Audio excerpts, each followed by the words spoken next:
Hello student, आज हम लोग पढ़ेंगे ग्रेविटेशन। ग्रेविटेशन में देखो एक्चुअली दो पार्ट है, एक है ग्रेविटी और एक है gravitation. Gravitation means what? Attraction between any two masses when placed at any distance apart in the universe. तो उस वक्त क्या होगा? दोनों बॉडी क्या करेगा? Always they will attract each other. The force of attraction with which the two bodies attract each other in the universe is called gravitation. Now what is called gravity? Other part is called gravity. Gravity is the attraction between earth and any body in the universe. If there is attraction between earth and any body, then that attraction is called gravity, and attraction between any two masses is called gravitation. So generally in this chapter we will learn more part about the gravity and a few part regarding the gravitation. So gravitation means whenever two masses are placed at some distance apart, then according to Newton's laws of gravitation, what we can write?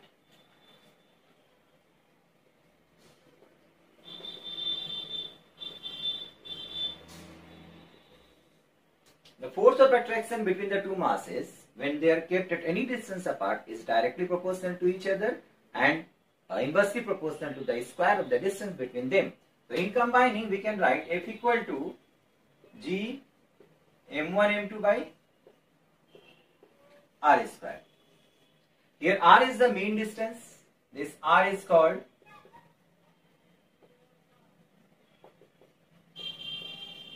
mean distance. So whenever some bodies are kept, the force between them is given by this one. F is the force of attraction. This force is always attractive in nature. Now यहाँ से देखो हम लोग ये याद रखेंगे कि F दोनों के बीच में जो डिस्टेंस होता है स्क्वायर ऑफ द डिस्टेंस के साथ इनवर्सली वेरी करता है। लेकिन अच्छा यहां से एक और चीज देखो, ये दोनों बॉडी एक दूसरे को अट्रैक्ट करेगा। F12 and F21. So what is the relation between these two forces? The relation between these two forces is they are equal in magnitude but opposite in direction. If we talk about the magnitude of these two forces, that means the magnitude of these two forces are same. So we can write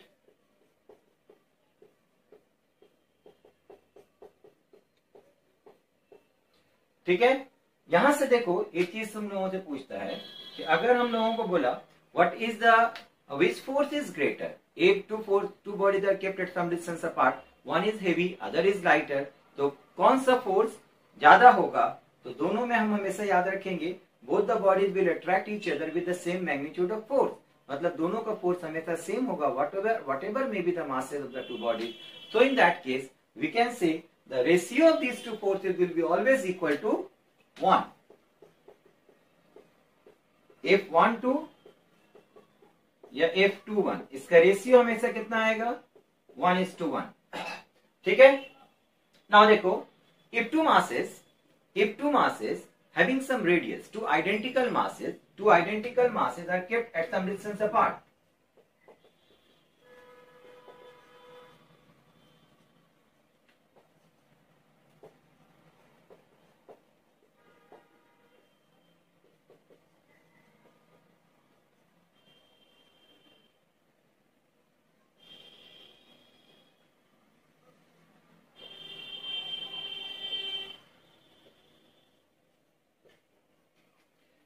दोनों का radius same है, इसका भी radius r, इसका भी radius r, इसका भी मास m, इसका भी मास m, लेकिन दोनों को रखा गया है at any distance n times of r, at n times of r. n here is any integer, it may be equal to 2r, minimum it will be 2r, कब? जब दोनों को हम लोग टच कर देंगे, when two spheres are kept in contact, the minimum distance between these two will be equal to इसका radius plus इसका रेडियस। लेकिन उससे ज्यादा कोई भी डिस्टेंस हो सकता है, 3r, 4r, 5r. Remember one thing, here r is not the mean distance, that is not the distance between the two masses. Here r is the radius of each sphere. अगर ये question दिया हुआ रहा और यहां से तुमसे पूछा कि force of attraction between these two masses how depends on r, r के ऊपर कैसे डिपेंड करता है, तो फिर हम लोग क्या करेंगे? फोर्स का फॉर्मूला लगाएंगे F equal to G m by distance square, mean distance, which is equal to nr. So it becomes n square r square. Here n is any integer. It may be 1, 2, 3, 4, whatever, but it is a constant. लेकिन यहाँ से हम लोग ये नहीं बोलेंगे कि एक r स्क्वायर के साथ इनवर्सली वेरी कर रहा है, because here r is not the mean distance, r is the radius of the sphere. अगर radius of the sphere दिया हुआ तो हम लोग यहाँ पर से मास को फर्दर ब्रेक करेंगे, ब्रेक करके उसको वॉल्यूम इनटू डेंसिटी में ब्रेक करेंगे, रिड्यूस्ड फॉर्म लेकर के आएंगे. जब रिड्यूस्ड फॉर्म आ जाएगा तो फिर वहां से हम लोग बोलेंगे कि एफ आर के साथ कैसे वेरी कर रहा है. ठीक है, तो एम को हम लोग ब्रेक करते हैं, M into N square which is equal to, we can write volume into density, volume equal to 4/3 pi R cube into rho. So it becomes, देखो एक लाइन सिर्फ यहां दिखला रहे हैं, जी एज इट इज छोड़ दो, एम स्क्वायर होगा दोनों का प्रोडक्ट, एम स्क्वायर की जगह लिखते हैं हम लोग 4/3 pi R cube, R is the radius of each sphere, into density इसका whole square divided by N square into R square. N का कोई भी वैल्यू हो यहाँ पर 1, 2, 3, 4 whatever, but it is a constant. 4/3 pi into rho which is also constant. तो यहाँ are cube के ऊपर स्क्वायर आएगा, नीचे में आर स्क्वायर है, नीचे में आर स्क्वायर है,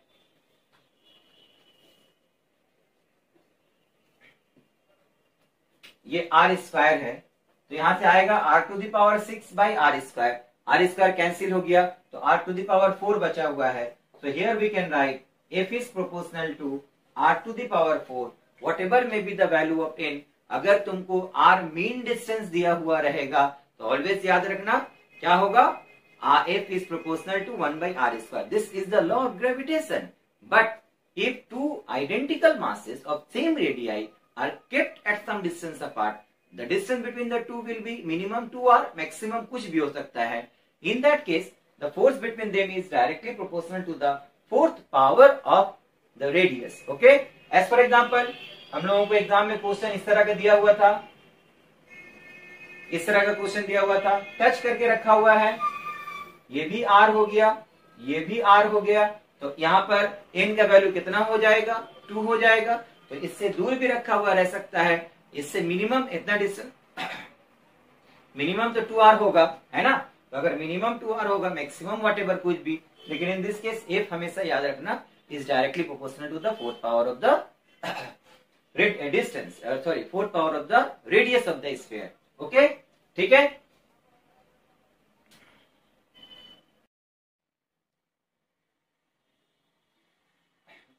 तो ये हम लोग ग्रेविटेशन से रिलेटेड क्वेश्चन दे सकता है. अगर हम लोग बात करें ग्रेविटी का, तो ग्रेविटी का मतलब क्या होता है, gravity means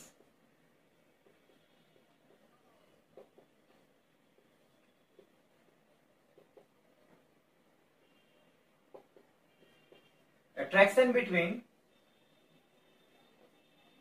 earth and any mass. किसी भी मास के साथ अर्थ का अट्रैक्शन अगर हम लोग कंसीडर करेंगे, दैट इज कॉल्ड ग्रेविटी.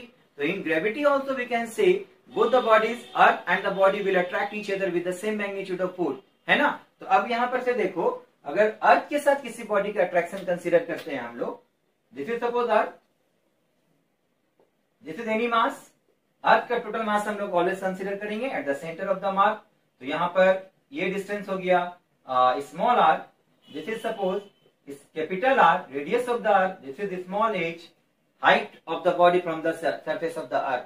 तो यहां से इन दोनों के बीच में अट्रैक्शन होगा F equal to G capital M small m by small r square by small r square. तो यहां से हम लोग acceleration due to gravity on the surface of the earth और एट एनी हाइट अगर कैलकुलेट करेंगे, on the earth surface अगर हम लोग कंसिडर करते हैं, on the earth surface small r is equal to capital R. तो यहां से हम लोग अगर पुट करेंगे G capital M small m by capital R square, this force equal to mass into acceleration. तो ये m कैंसिल हो गया. यहां से हम लोग G के वैल्यू पाते हैं क्या चीज, capital M capital G by capital R square. This is very important relation जो हम लोग बहुत जगह यूज करेंगे in case of gravity. Okay, तो G equal to capital G capital M by R square, ये एक रिलेशन होगा. और Gm equal to Gr square, यहां से ये हो गया in terms of capital G, small G and radius of the earth. Sometimes तुम लोगों का कैपिटल जी स्मॉल जी का रिलेशन पूछता है इन terms of density of the earth, तो उसको भी हम लोग जान करके रखें, जरूरत पड़ेगा। तो इसको हम लोग मास को अगर ब्रेक कर देंगे, मास को अगर हम लोग ब्रेक करेंगे तो क्या लिखेंगे बोलो, 4/3 pi r cube into rho equal to GR square. तो यहां से हमारा रिलेशन क्या आएगा, 4/3 pi rho GR equal to G। ये रिलेशन भी वेरी इंपॉर्टेंट रिलेशन है जो हम लोग बहुत जगह यूज करेंगे। ये relation in terms of density होगा, स्मॉल जी का वैल्यू। ये relation in terms of mass of the earth होगा, स्मॉल जी का वैल्यू। दोनों को हम लोग बहुत जगह यूज करेंगे, हमेशा इसको याद रखना। अब देखो, अगर तुमको बोल दिया क्वेश्चन में radius of the earth keeping mass constant बढ़ता है या कम होता है, तो एक्सेलरेशन ड्यू टू ग्रेविटी के ऊपर क्या इफेक्ट होगा। अगर वेरी स्मॉल चेंज हुआ तो हम लोग क्या करेंगे, suppose small G equal to capital G capital M by R square. तो यहां से परसेंटेज चेंज के लिए रिलेशन हम लोगों के पास क्या आ जाता है, -2 del R by R percentage change. That means radius of the earth में अगर परसेंटेज चेंज होता है very small, then acceleration due to gravity will also change by very small percentage. वो परसेंटेज चेंज निकालने के लिए हम लोग को यहाँ पर माइनस साइन है। देखो इसका मतलब क्या हुआ, रेडियस अगर इंक्रीज करता है, acceleration due to gravity decrease कर जाएगा। रेडियस ऑफ द अर्थ अगर इंक्रीज करता है, acceleration due to gravity decrease करेगा, और ये अगर डिक्रीज करता है तो acceleration due to gravity increase करेगा। But in this case one thing you have to remember that the mass of the body will be constant. ठीक है, मास अगर कांस्टेंट होता है, एम अगर कांस्टेंट होता है, तब ये रिलेशन हम लोग लिखेंगे। So radius of the earth suppose 1% अगर shrink कर जाएगा, तो acceleration due to gravity from this relation we can say will be increases by 2%। अगर radius of the earth expand करता है by 1%, then acceleration due to gravity on the surface of the earth will decreases by 2%। Okay, तो ये relation हो गया हम लोगों का वेरी स्मॉल चेंजेस के लिए। लेकिन हमेशा वेरी स्मॉल चेंज दिया वो ये नहीं हो सकता है। हो सकता है कि रेडियस ऑफ द अर्थ में लार्ज चेंज हुआ, suppose radius of the earth becomes half of the present value keeping the mass constant, उस वक्त एक्सेलरेशन ड्यू टू ग्रेविटी का वैल्यू हम लोग क्या करेंगे, in that case we can write if radius becomes half keeping the mass constant, if radius is half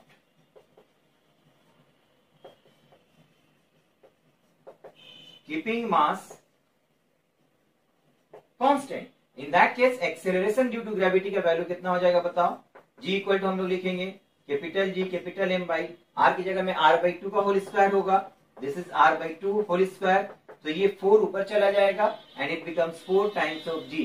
acceleration due to gravity on the surface of the earth जिस तरह से change होगा उसी तरह से वेट ऑफ एनी बॉडी भी change हो जाएगा। अगर पहले मान लो वेट ऑफ द बॉडी रखा हुआ था W, तो अभी न्यू वेट कितना होगा, as acceleration due to gravity becomes 4 times, so weight also becomes 4 times. ठीक है, अब यहां से हम लोगों को g का वैल्यू किस तरह से वेरी करता है ये पूछेगा। तो we know the value of g depends on different factors. Height के साथ चेंज होता है, डेप्थ के साथ चेंज होता है, और डेली रोटेशन ऑफ द अर्थ की वजह से चेंज होता है। तो पहले हम लोग देखते हैं हाइट के साथ किस तरह से चेंज होता है।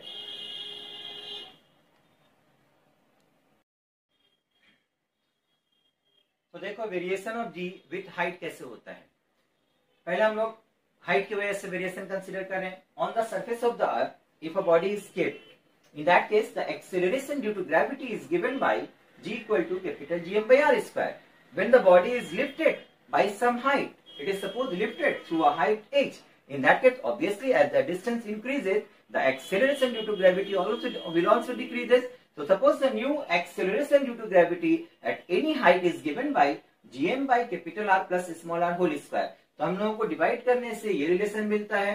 यहां से अगर हम लोगों को हाइट दिया हुआ हो रहेगा at any height what is the acceleration due to gravity, तो हाइट का वैल्यू पुट करेंगे, g1 का वैल्यू निकल जाएगा। लेकिन हम लोग इसको क्या करेंगे, फॉर्मूला को और मिनिमाइज करो, एक सिंप्लीफाइड फॉर्म में लेकर के आओ, सो दैट कैलकुलेशन किस तरह से हम तुम लोगों को इससे पहले भी बताएं। हम लोगों को नीट या मेंस के लिए क्वेश्चन करने के लिए टाइम लिमिट जो रहता है इज ओनली 30 सेकेंड।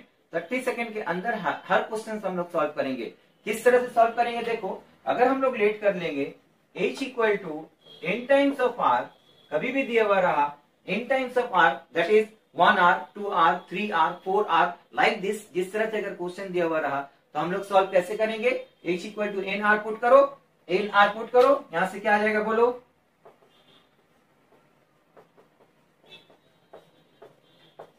तो r कॉमन लिए, कैंसिल आउट हो गया, so it becomes 1 by n plus 1 whole square. So directly we can write the acceleration due to gravity at any height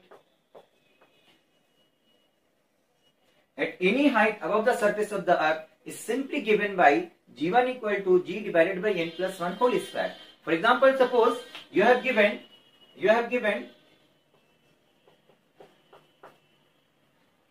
h equal to r.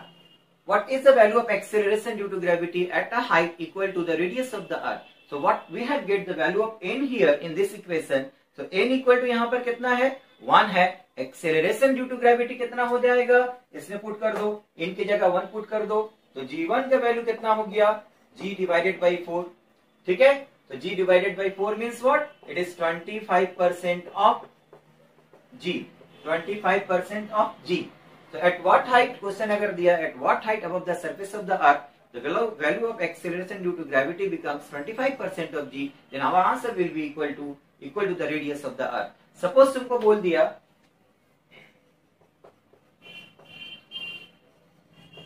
h equal to at a height suppose r by 2, what will be the value of the acceleration due to gravity? तो हम लोगों का answer क्या होगा? The acceleration due to gravity at a height 1 by 2, half of the radius of the earth, is given by where n equal to how much? 1 by 2, है ना? तो n का जो वैल्यू है वो सिर्फ यहाँ पर पुट कर दो, तो यहाँ से हम लोगों का वैल्यू कितना मिल जाएगा? g1 equal to g divided by n equal to here half plus 1, which is 3 by 2 whole square. 3 by 2 whole square means it is 4 by 9 times of g. g1 का वैल्यू हमको कितना मिल जाएगा? 4 by 9 times of g.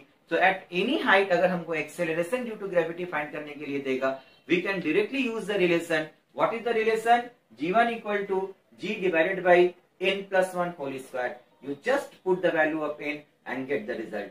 At any height h equal to 4r, n equal to 4 put करो, 4 plus 1 5 का whole square 1 by 25 हो जाएगा, g by 25 हो जाएगा.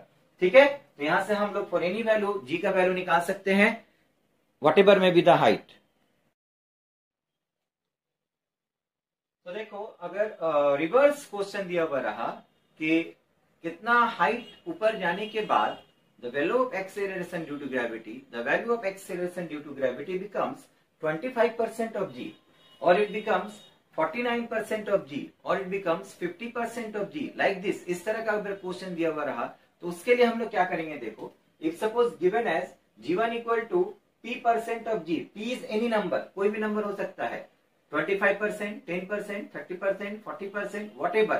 तो हम लोग यहाँ से g1 के बराबर अभी देखे हैं g divided by n plus 1 का होल स्क्वायर होता है, equal to p% means p by 100 into g cancel out हो गया, n प्लस 1 इक्वल टू इसके ऊपर रूट डालो, रूट p बाई 10 होगा, क्रॉस मल्टीप्लाई किए, n plus 1 equal to root 10 by root p, और 1 को वहां ले गए, ये रिलेशन मिल गया. तो ये हम लोगों का डायरेक्ट अब शॉर्टकट हुआ, यहाँ से हम लोग क्वेश्चन डायरेक्ट बना सकते हैं. As we know, h equal to height equal to n times the radius of the earth, है ना?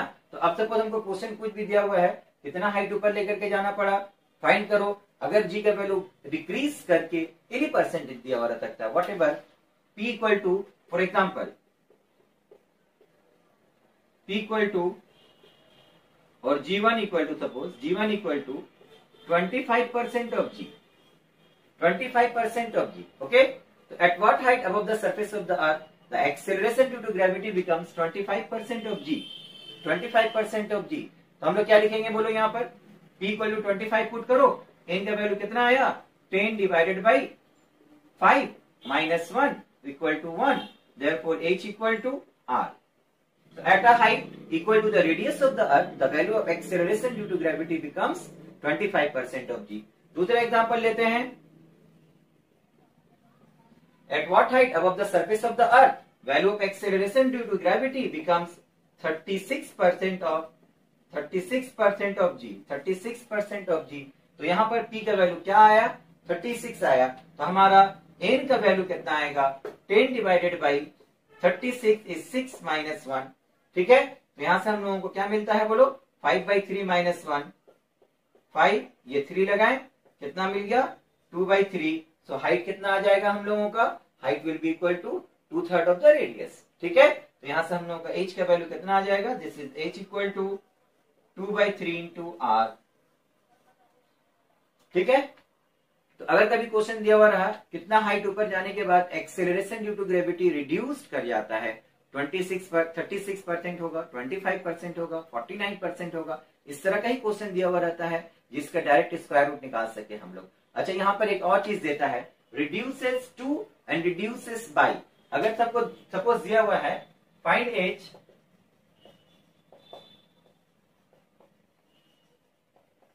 एट विच G1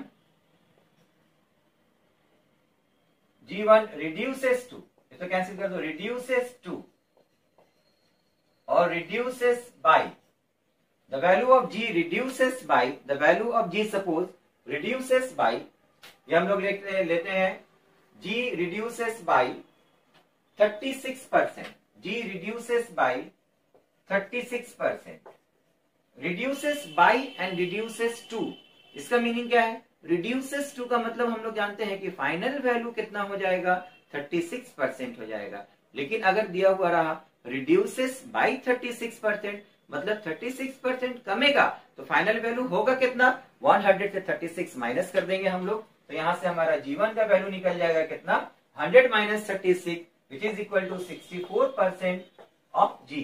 तो यहां से अब हमको P का वैल्यू निकल गया, P का वैल्यू कितना आया 64, तो डायरेक्ट n का वैल्यू निकाल लो। फॉर्मूला लगाएंगे हम लोग, वेरी इंपॉर्टेंट फॉर्मूला, हमेशा याद रखना।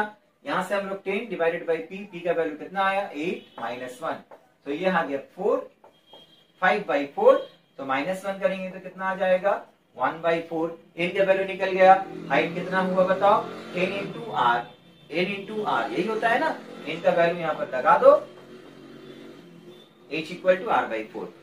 ठीक है, तो अगर हम लोगों को हाइट दिया हुआ रहेगा और एक्सीलरेशन ड्यू टू ग्रेविटी का वैल्यू फाइंड करने के लिए बोला, तो हम लोग फॉर्मूला कौन सा लगाएंगे, G1 equal to G divided by n+1 का होल स्क्वायर। वहां n का वैल्यू दिया हुआ है, पुट करेंगे, G1 का वैल्यू पता चल जाएगा। और अगर हमको G1 का वैल्यू कितना घट रहा है, ऊपर जाएंगे जितना उतना कमता जाएगा, तो G1 का वैल्यू कमते कमते कितना हो गया, वो अगर दिया हुआ रहा, तुमसे पूछेगा हाइट बता दो, तो n का वैल्यू निकालेंगे। n निकालने के लिए हमारे पास ये फॉर्मूला है, फॉर्मूला में पुट करो, you will get the value of n, then the height of the body from the surface of the earth will be equal to n into r। n का value put करो, यहां से पता चल जाएगा। ठीक है, अब देखो अगर हाइट वेरी स्मॉल हुआ तो क्या होगा, ये हम लोग जानते हैं, if h is small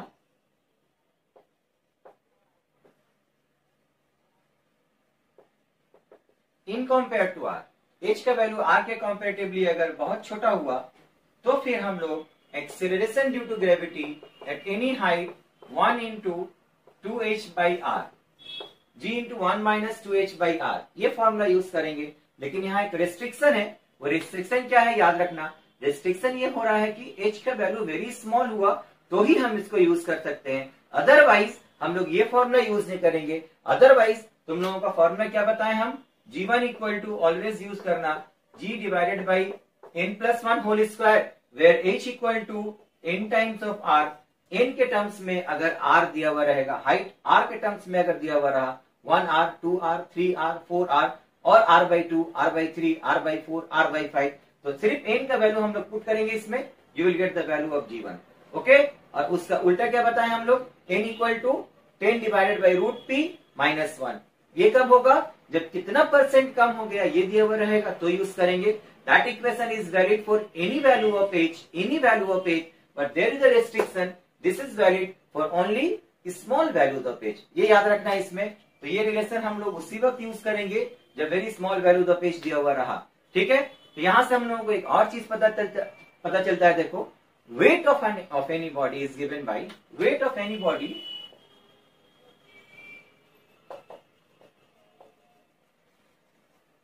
W equal to, तो weight we can write is proportional to g ना. Weight of any body again depends on the value of g. g जैसे चेंज होगा वेट भी वैसे ही चेंज होगा बिकॉज मास इज कांस्टेंट. तो अगर g का वैल्यू ऊपर जाने से फ्रॉम हाइट जैसे अर्थ सरफेस से ऊपर जाएंगे हम लोग, the value of g will decreases. As the value of g will decreases, the weight of the body will also decreases. So new value of the weight, if you are asking to find at any height, at a height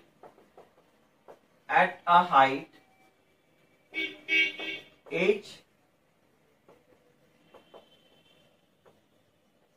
above the surface of the earth, suppose W1 हो गया proportional to G1, new value कितना आएगा G1 हो जाएगा. तो अगर हमको G1 find करने के लिए बोलेगा W1 by W डिवाइड करो G1 by G मिलेगा. यहां से हम लोग क्या मिलेगा बोलो, 1 by n plus 1 whole square, 1 by n plus 1 whole square. तो ये रिलेशन हमारा एक्सीलरेशन ड्यू टू ग्रेविटी के लिए भी वैलिड होगा and this relation will also be valid for the calculation of weight of any body. Okay, तो हम लोगों को यहां से बोलेंगे W1 by W equal to G1 by G equal to 1 by n plus 1 whole square. Again here n क्या है, h equal to n into r. ये जो रिलेशन हम लोगों के पास है ये हमेशा यूज करना, h equal to n into r. ठीक है. Suppose a body weighs, question दिया हुआ है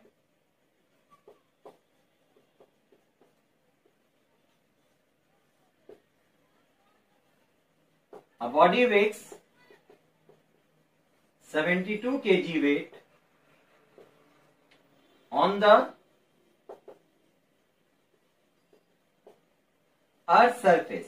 Kg weight is the gravitational unit. Kg weight is the gravitational unit of weight. ठीक है. तो अगर एक बॉडी अर्थ सरफेस के ऊपर 72 kg वेट करता है, what it would weigh at a height equal to the radius of the earth. या what it would weigh at a height twice of the radius of the earth. कुछ भी दे सकता है. ठीक है. What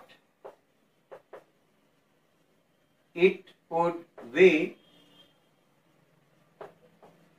at h equal to r equal to the radius of the earth. इतना height ऊपर लेके चले जाओ, वहां पर वेट कितना होगा बता दो. तो वहां पर का वेट हम लोग कैसे बताएंगे, that weight will be equal to, ये W को यहां मल्टीप्लाई कर देंगे. W is the weight on the surface of the earth. So at any height, the weight of the body can be calculated by the formula W divided by n plus 1 whole square. Simple, बहुत आराम से हम लोग कर सकते हैं. देखो confuse नहीं होना है. अगर हम लोग बेसिक थ्योरी वेरी इजीली अगर अंडरस्टैंड करते हैं, समझ जाते हैं, तो फिर इस तरह का जितना क्वेश्चन है ग्रेविटेशन का देखना, मैक्सिमम क्वेश्चन हम लोग बहुत आराम से बनाएंगे. 30 सेकेंड टाइम लिमिट के अंदर बनाएंगे. कैसे बनाएंगे देखो, ये सब छोटा छोटा फॉर्मूला है. प्रैक्टिस करते करते याद होगा. प्रैक्टिस करते रहेंगे, फॉर्मूला लर्न होता रहेगा, क्वेश्चन देखते रहेंगे, पुट करेंगे, बनाते रहेंगे. ठीक है. तो यहाँ से W का वैल्यू कितना बोला है, on the surface of the earth 72. n का वैल्यू कितना दिया हुआ है, h equal to r means n equal to 1. Put करो 1 प्लस 1 2 का स्क्वायर करते हैं 4 होगा. 4 के लिए डिवाइड मारो इसको. 72 by 4 कितना होगा, 18 kg weight. 18 kg weight. So the weight of the body at a height equal to the radius of the earth becomes equal to only 18 kg weight if it weighs on the surface of the earth 72 kg. Same principle पर base करके इस साल 2020 में question आया था. एक body का wait दे दिया है on the surface of the अर्थ, कोई भी वेट दिया हुआ हो, what will be the weight of the body at any height above the surface of the earth. तो जो हाइट दिया हुआ रहेगा वो देखना हमेशा इन terms of radius of the earth दिया हुआ रहेगा. h equal to 1r 2r 3r 4r कुछ भी वैल्यू दिया हुआ है, just get the value of n from that relation and put it here. n का वैल्यू यहाँ पर पुट कर दो, you will get the answer. समझ में आ रहा है. तो ये हम लोगों के पास वेरी इंपॉर्टेंट रिलेशन यहां से आया.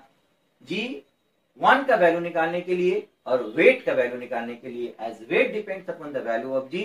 जिस तरह से G वेरी करेगा उस तरह से वेट ऑफ द बॉडी भी चेंज होता रहेगा. ठीक है. तो ये एक वेरी इंपॉर्टेंट क्वेश्चन है, वेरी इंपॉर्टेंट रिलेशन है जिसके ऊपर बेस करके क्वेश्चन देता है. अब देखो दूसरा वेरी इंपॉर्टेंट रिलेशन क्या आता है. देखो अब हम लोगों को कंपेयर करने के लिए देगा द वैल्यू ऑफ G और the weight of any body on the surface of same planet हम लोग कंपैरिजन देखें, on the surface of same planet compare करने के लिए देगा तो क्या देगा, हाइट की वजह से कैसे चेंज हो रहा है, from the surface of the earth कुछ हाइट ऊपर लेकर के चले गए, how the value of G changes, how the value of G changes, how the weight of a body changes. तो वहां से हम लोग एक रिलेशन देखें, वेट या जी का वैल्यू चेंज कैसे हो रहा है। The formula is G1 equal to G divided by n+1 whole square, और W1 equal to weight at any height equal to W divided by n+1 का whole square. Just the value of n put कर दो, you will get the answer. देख रहे हो कितना जल्दी हम लोगों का हो रहा है। ये क्वेश्चन हम टाइम लिमिट 30 सेकेंड रखे हैं, लेकिन प्रैक्टिस करते करते तुम लोग देखना कि उसको हम लोग और कम टाइम में कर सकते हैं। 5 to 10 सेकंड के अंदर क्वेश्चन को हम लोग खत्म कर देंगे। इसीलिए देखना हम लिखे हुए हैं कि 160 प्लस फिजिक्स में स्कोर करना कोई बड़ी बात नहीं है, वेरी इजीली कर सकते हो तुम लोग। थोड़ा सा कॉन्फिडेंस का जरूरत है, थोड़ा सा प्रैक्टिस का जरूरत है। उसके बाद जैसे मेरे क्लासेस हो रहा है उसको थोड़ा ध्यान से देखो, फिर देखना तुम लोग फिजिक्स में आराम से 160 प्लस मार्क्स स्कोर कर सकते हो। ठीक है, ये अगर हम लोगों को कंपेयर करने के लिए दे दिया, how the value of g acceleration due to gravity or the weight of any body can be compared on any other planet if the weight or the value of g on the surface of the earth is given. So as we know, on the surface of the earth acceleration due to gravity is given by gm by r square, and on any other planet the value of acceleration due to gravity is given by, on the planet of that surface it is given by radius is r1, mass of the planet is suppose m1। ठीक है, तो यहां से क्या लिखेंगे हम लोग, this one is the relation. ठीक है, तो अब यहां से देखना, या तो कंडीशन में क्या दिया हुआ रहेगा, या कंडीशन में दिया हुआ रहेगा, अच्छा जी का वैल्यू तो सेम होता है, यूनिवर्सल ग्रेविटेशन कांस्टेंट है, या तो कंडीशन में दिया हुआ रहेगा दूसरा प्लैनेट का अर्थ के साथ मास में क्या रिलेशन है, दूसरा प्लैनेट का अर्थ के साथ मास में क्या रिलेशन है, रेडियस के साथ क्या रिलेशन है। अगर मास के साथ रिलेशन नहीं दिया हुआ होगा तो फिर देखना डेंसिटी के साथ रिलेशन दिया हुआ रहेगा। तो डेंसिटी का क्या रिलेशन होता है वो भी यहाँ पर हम लोग लिख लेते हैं। मास की जगह हम लोग ब्रेक करेंगे अगर वॉल्यूम इंटू डेंसिटी, तो ये आएगा capital G volume 4/3 pi r1 cube into row divided by r1 square. तो यहाँ से हम लोगों को क्या मिल जाता है बोलो, the relation we will get, जो इससे पहले भी हम तुम लोगों को देखना है, डेंसिटी और रेडियस ऑफ द अर्थ के साथ क्या रिलेशन था, 4/3 pi rho capital G into r1। Similarly यहां से भी हम लोगों को क्या मिल जाएगा, 4/3 पाई रो कैपिटल जी r। ठीक है, तो अगर हमको वेट या acceleration due to gravity compare करने के लिए दे दिया on the surface of the earth and on the surface of any other planet. पहले हम लोग क्या देखें, अर्थ के ही सरफेस पर कंपेयर कर रहे थे, सिर्फ सरफेस से ऊपर चले जा रहे हैं, तो वेट कैसे चेंज होगा, जैसे जी चेंज होगा, तो उसका रिलेशन हम ऑलरेडी पढ़ चुके हैं। अब प्लैनेट के लिए कंपेयर करने के लिए देगा, इस प्लैनेट में ये वैल्यू है, अर्थ के सरफेस पर ये वैल्यू है, दूसरे प्लैनेट पर चले जाएंगे तो क्या वैल्यू आएगा। तो फिर हम लोग कैसे कंपेयर करेंगे, देखो वेट लिखो W1/W या G1/G लिखो, as weight is proportional to the value of G, mass will never be change. ठीक है, तो G1/G इक्वल टू देखो इन टर्म्स ऑफ मास अगर दिया हुआ रहा तो रिलेशन आएगा m1/m डिवाइड किए m1/m r/r1 का होल स्क्वायर, r/r1 का होल स्क्वायर।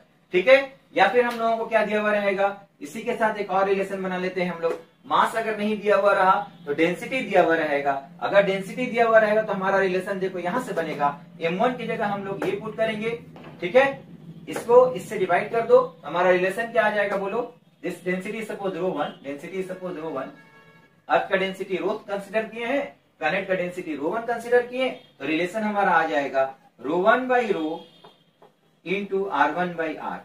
तो दिस इज द रिलेशन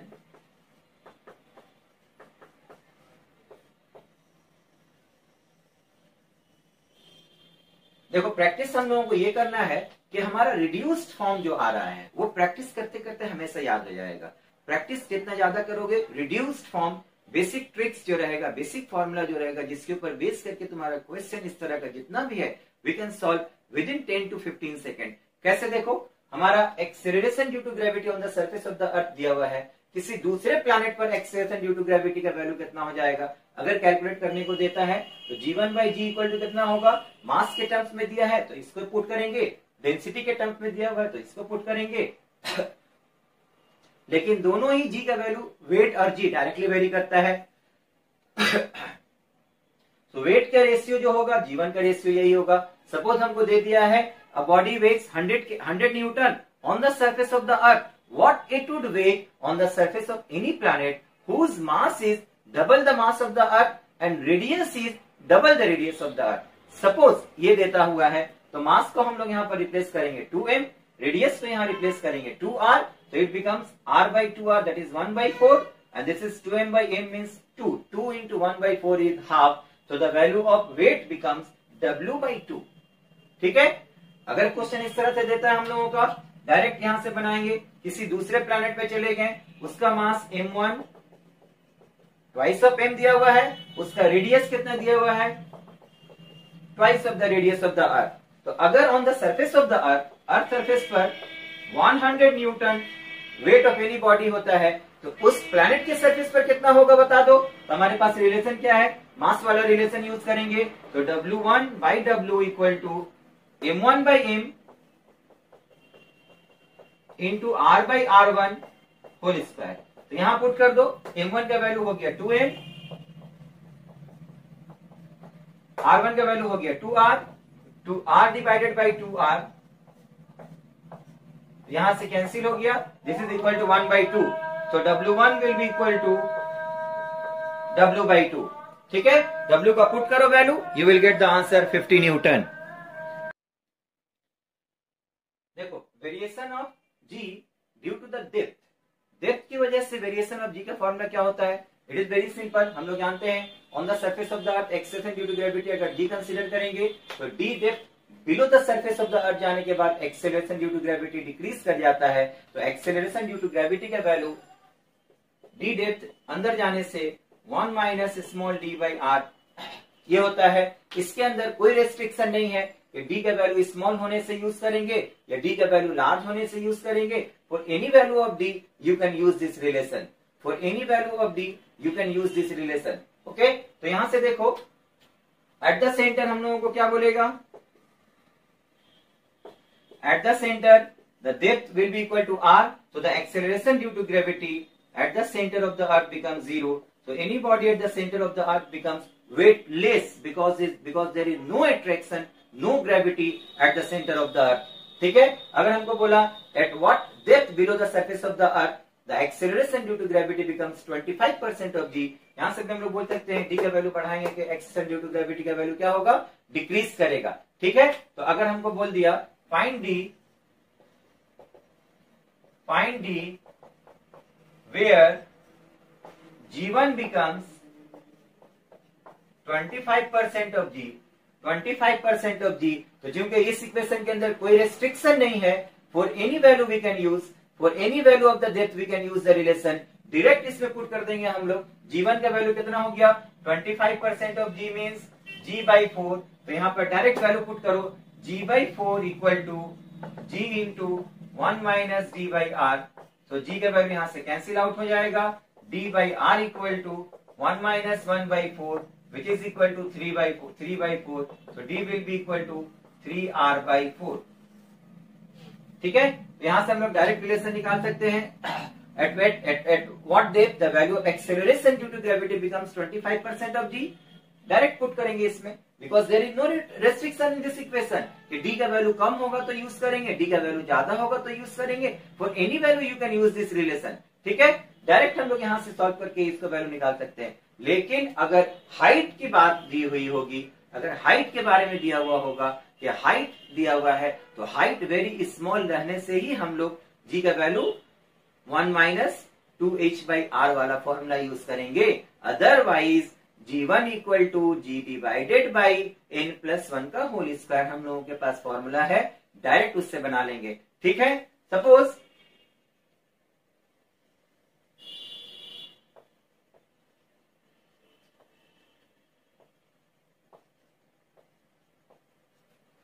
कभी इस तरह का क्वेश्चन दिया हुआ रहा तो याद रखना, h हाइट ऊपर चले गए, d डेप्थ नीचे चले गए, यहाँ का एक्सेलरेशन ड्यू टू ग्रेविटी, यहाँ का acceleration due to gravity same दिया हुआ है, provided h is very small in compare to the radius of the earth, h is very very small in compare to the radius of the earth. D whatever कुछ भी हो सकता है, लेकिन height अगर वेरी स्मॉल हुआ तो at what height above the surface of the earth and at what depth below the surface of the earth the value of acceleration due to gravity will be same.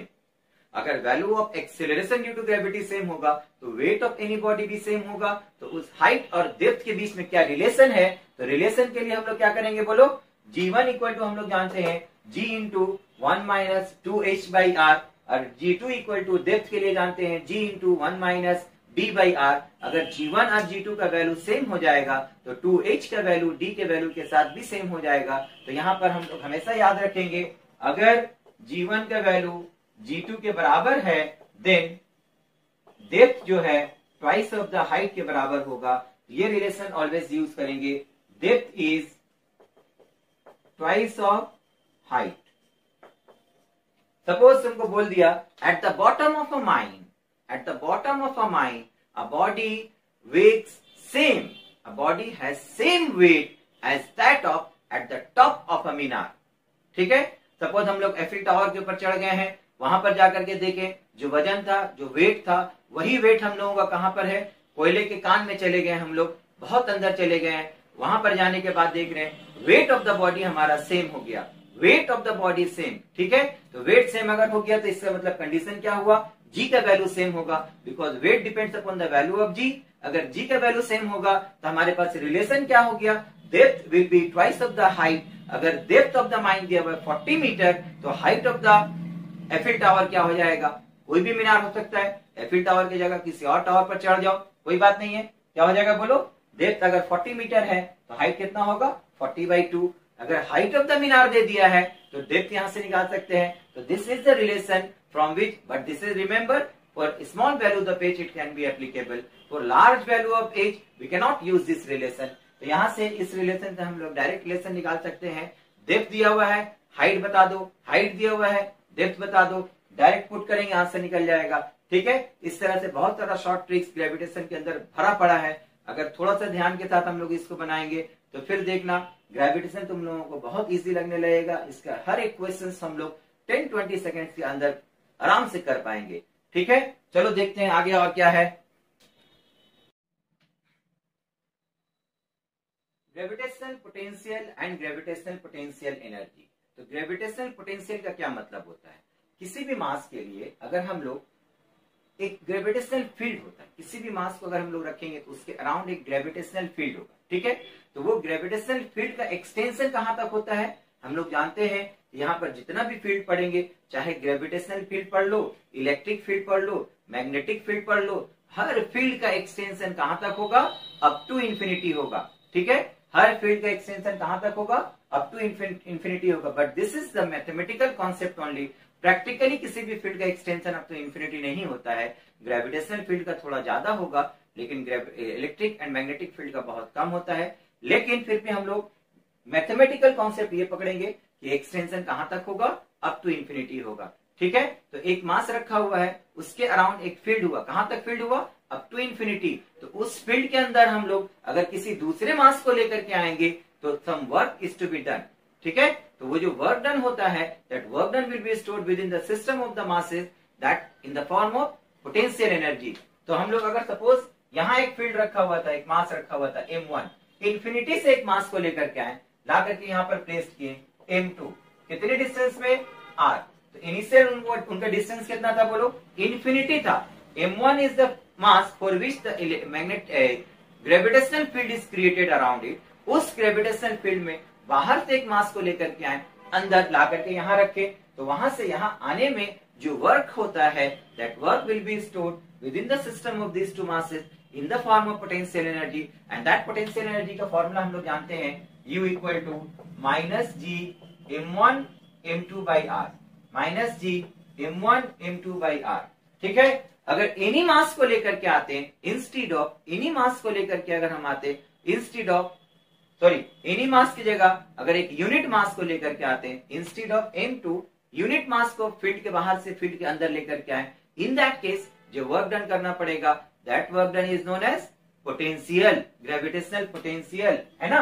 अगर हम लोग m2 का value 1 put कर देंगे, then v के जगह में हम लोग u के जगह में हम लोग v लिखेंगे, that will be equal to minus gm1/r। तो ये भी हम लोग याद रखेंगे कि अगर किसी मास की वजह से किसी डिस्टेंस के अंदर पोटेंशियल कितना है, ग्रेविटेशनल फील्ड के अंदर m1 की वजह से पोटेंशियल कितना है, तो पोटेंशियल कितना आ जाएगा माइनस gm1/r। ठीक है, और अगर पोटेंशियल एनर्जी निकालेंगे between any two masses, minus gm1m2/r। यहाँ पर माइनस साइन का भी एक सिग्निफिकेंस है। पोटेंशियल एनर्जी नेगेटिव या पॉजिटिव का क्या मतलब होता है हम लोग पढ़े हैं, फिर भी बोल देते हैं तुम लोगों को। पोटेंशियल एनर्जी माइनस या प्लस का मतलब होता है potential energy is negative means work is done by the field. अगर फील्ड कभी खुद से काम करता है तो फील्ड का खुद का एनर्जी लॉस होता है।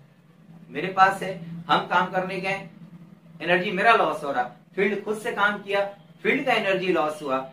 एनर्जी लॉस के मतलब क्या होता है, work done will B negative. तो यहाँ वर्क डन नेगेटिव आने का मतलब हुआ work is done by the field. अगर उल्टा करेंगे हम लोग, एक मास रखा हुआ है, दूसरे मास को यहाँ रखे, ये मास उसको अट्रैक्ट कर दिया, खींच करके ले आया अपने पास, तो work is done by the field. कोई एक्सटर्नल एजेंट नहीं है जो लेकर के आ रहा है, फील्ड खुद ही खींच लिया, work is done by the field, तो वर्क डन नेगेटिव होगा। लेकिन उल्टा होता, यहां से बोलेंगे हम चला जा, खुद से चला जाएगा, हमको पकड़ करके लेकर के जाना पड़ेगा। जब पकड़ करके लेकर के जा रहे हैं हम लोग, work is done bye an external agent, field के अगेंस्ट में काम कर रहे हैं, खींच रहा है, यहाँ पर अगेंस्ट में लेकर के जा रहे हैं, तो वर्क डन पॉजिटिव हो जाएगा, एनर्जी सिस्टम के अंदर आ जाएगा। इन that case potential energy becomes positive. तो यहाँ पॉजिटिव या नेगेटिव का मीनिंग ये होता है, और potential energy negative means work is done by the field, potential energy positive means work is done on the field. Okay, similarly potential का भी वैल्यू यहाँ पर आएगा, potential will be equal to gm1/r। अगर मास से हम लोग पोटेंशियल को मल्टीप्लाई कर देंगे, you will get the potential energy. ठीक है, तो यहाँ से हम लोग ये रिलेशन भी याद रखेंगे, u इक्वल टू m2 से जिस मास को लेकर के आए हैं उसको मल्टीप्लाई कर दो, m2 से मल्टीप्लाई कर दो पोटेंशियल को, then you will get the potential energy. Okay, same चीज अगर हम लोग अर्थ के केस में बोलेंगे तो क्या आएगा, देखो एक मास यहां रखा हुआ था, उसके अंदर पोटेंशियल एनर्जी कितना होगा, that potential energy is given by on the earth surface minus gm, surface के ऊपर पोटेंशियल एनर्जी कितना हो गया, minus gm small m by r। r is here again the same mean distance, centre to centre distance, यहाँ जितना distance पकड़ेंगे सब mean distance आएगा, एक के सेंटर से दूसरे के सेंटर तक का डिस्टेंस। ठीक है, तो डिस्टेंस माइनस gmm/r, सरफेस के ऊपर चला जाएगा, हाइट h हाइट ऊपर चला गया, तो पोटेंशियल एनर्जी कितना होगा, minus gm small m by r plus h। अब बताओ, अगर हम लोग अर्थ की सरफेस से ऊपर लेकर के जाएंगे तो पोटेंशियल एनर्जी बढ़ेगा या कमेगा, फील्ड के अगेंस्ट में जा रहा है ना, पोटेंशियल एनर्जी बढ़ जाएगा, वर्क डन क्या होगा, पॉजिटिव आ जाएगा। तो पॉजिटिव वर्क डन हम लोग कैलकुलेट करेंगे, अगर वर्क डन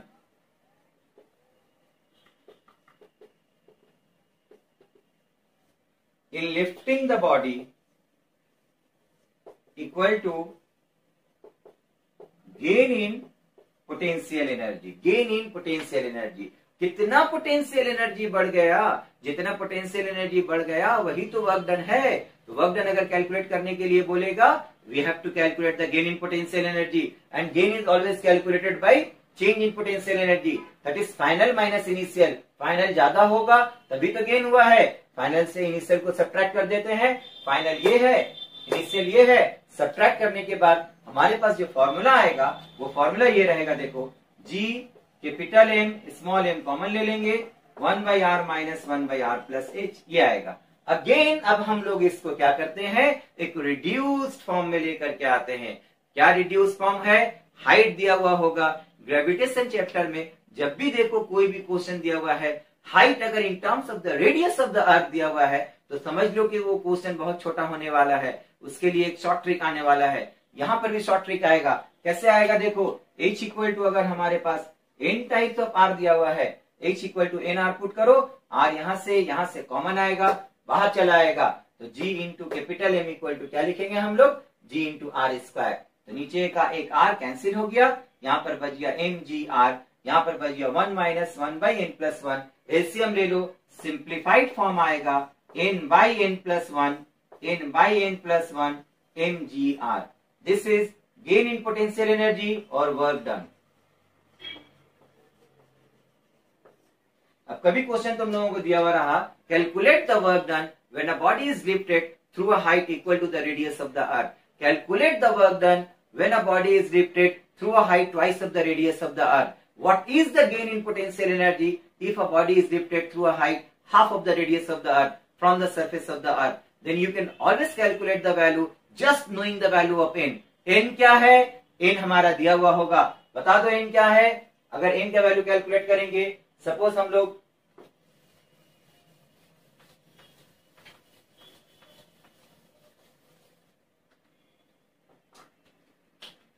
से फॉर एग्जाम्पल हमको क्वेश्चन में दिया h इक्वल टू r, इतना हाइट ऊपर लेके चले गए हम बॉडी को. How much is the gain of potential energy? ऊपर जा रहे हैं, पोटेंशियल एनर्जी तो बढ़ेगा. ऊपर चले गए, कितना हाइट ऊपर चले गए? Equal to the radius of the earth. Gain in potential energy बता दो. गेन इन पोटेंशियल एनर्जी क्या होगा? You just get the value of n. N का वैल्यू कितना दिया हुआ है? 1 दिया हुआ है. तो वर्क डन निकालने के लिए बोला या फिर गेन इन पोटेंशियल एनर्जी बोला, तो गेन इन पोटेंशियल एनर्जी बोलो या वर्क डन बोलो. कैसे निकालेंगे? फॉर्मूला आ गया हमारे पास. हर एक पार्ट के लिए यहाँ पर एक एक शॉर्टकट फॉर्मूला है. अगर ध्यान दोगे तो ग्रेविटेशन का एक भी क्वेश्चन तुम लोगों से नहीं छूटेगा. एन का वैल्यू कितना है बताओ? 1 पुट करें यहाँ पर. 1 by 1 plus 1 that is 2. Work done equal to 1 by 2 mgr. ठीक है. अगर क्वेश्चन हम लोगों को दे दिया second question, how much work is done to lift a body through a height equal to half of the radius of the earth. Half of the radius of the earth. N का value कितना पाए हम लोग यहाँ पर? n equal to 1 by 2 आ गया. n का वैल्यू 1 by 2 पुट कर दो. 1 by 2 divided by 1 by 2 plus 1 that is 3 by 2 है ना. वर्क डन निकालने के लिए बोला 1 by 2 divided by 1 by 2 plus 1 add कर दो. 1 ऐड कर दो, कितना मिला? 3 by 2 mgr. तो 2 कैंसिल हो गया. 1 by 3 mgr. समझ में आ रहा है? क्वेश्चन कितना आसान है. अगर ग्रेविटेशन का क्वेश्चन इतना ही आसान आने लगा तब तो कोई बात ही नहीं है. हर क्वेश्चन को करते चले जाएंगे हम लोग, है ना. देखो बहुत आसानी से हम लोग क्वेश्चन को सॉल्व कर सकते हैं. सिर्फ कुछ जगह ट्रिक्स है, वो ट्रिक्स को हम लोग को याद रखना है.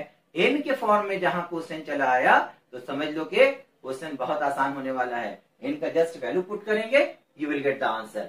समझ में आ रहा है? अगर हम लोग देखो इससे और कितना सारा क्वेश्चन को बहुत आसानी से हम लोग बना सकते हैं.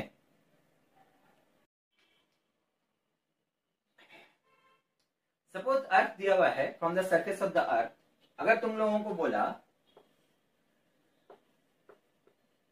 यहां से एक बॉडी को लिफ्ट करो थ्रू एनी हाइट, कोई भी हाइट लिफ्ट कर लो. How much work will be done? How much will be the gain of potential energy? Gain in potential energy निकालने का बात हो रहा है. वर्क डन निकालने का बात हो रहा है. मेरे पास फॉर्मूला है. क्या फॉर्मूला है? n by n plus 1 mgr. सिर्फ n का वैल्यू पुट कर दो, you will get the answer. ठीक है. अगर क्वेश्चन उल्टा कर दिया, you are asking to find the height. Find the height when a particle is projected with some velocity. ठीक है. एक वेलोसिटी के साथ प्रोजेक्ट किया जा रहा है. अब बता दो कि उसको कितना हाइट ऊपर जाना है. This velocity is given. This velocity is given. कहां तक जाएगा? सपोज यहां तक चला गया. ठीक है. तो अगर ये हाइट निकालने दे दिया तो फिर हम लोग कैसे बनाएंगे? तो फिर हम लोगों को बनाने का क्या रिलेशन आ जाएगा? अगेन हम लोगों के पास एक रिलेशन है. What is the relation? जो गेन इन पोटेंशियल एनर्जी हो रहा है वो कहां से हो रहा है? बॉडी को नीचे से फेंका जा रहा है ऊपर विद सम वेलोसिटी. वही वेलोसिटी की वजह से तो ऊपर जा रहा है. तो जब हाईएस्ट पॉइंट पर पहुंचेगा इसका काइनेटिक एनर्जी पोटेंशियल एनर्जी में कन्वर्ट हो जाता है. तो as gravitational field is the conservative field. कोई भी प्रॉब्लम एनर्जी कंजर्वेशन से यूज करके हम लोग बना सकते हैं. एनर्जी कंजर्वेशन यूज करो. Gain in potential energy, height निकालना है. v वेलोसिटी के साथ प्रोजेक्ट किया गया है. हाइट कैसे निकालेंगे? Loss of kinetic energy equal to gain in potential energy. ठीक है. तो लॉस ऑफ काइनेटिक एनर्जी क्या होगा? जब हाईएस्ट पॉइंट पर पहुंचा वेलोसिटी बिकम 0 तो टोटल काइनेटिक एनर्जी लॉस हो गया है. Loss of kinetic energy equal to half mv² and that is equal to gain in potential energy. Gain in potential energy बता दो क्या है? n by n plus 1 mgr. ये formula हम लोगों के पास है. जब भी गेन इन पोटेंशियल एनर्जी की बात बोले हमेशा ये फॉर्मूला हम लोग यूज करने के लिए रेडी रखेंगे. ठीक है. तो यहां से बता दो mm कैंसिल हो गया. v² इक्वल टू कितना होगा? n plus n/n+1 का root into 2gr। This is the relation. अब अगर हमको v दिया हुआ रहेगा तो यहां से n निकाल लेंगे, अगर हम लोगों को v का कोई भी वैल्यू दिया हुआ रहेगा n निकाल लेंगे तो हाइट पता चल जाएगा। ठीक है, सपोज हम लोगों को एग्जांपल के तौर पर वैल्यू दिया हुआ है, a body is projected from the surface of the earth with the velocity √g r। Height बताओ तो कितना ऊपर तक जाएगा, तो हाइट हमको कैसे निकालेंगे, v का वैल्यू यहाँ पर पुट कर दो, √g r, यहाँ कितना आएगा 2n divided by n+1 into √g r। Squaring कर दे रहे हैं, दोनों तरफ से रूट हट जाएगा, g r का वैल्यू कैंसिल हो गया, 2n इक्वल टू कितना आया n+1, तो n का वैल्यू कितना आएगा 1 आ गया। n जैसे ही मिला हाइट बता दो, अब हाइट इक्वल टू कितना होगा n इंटू r ही तो था, यही तो था, n का वैल्यू निकल गया, पुट कर दिए हम लोग h इक्वल टू r।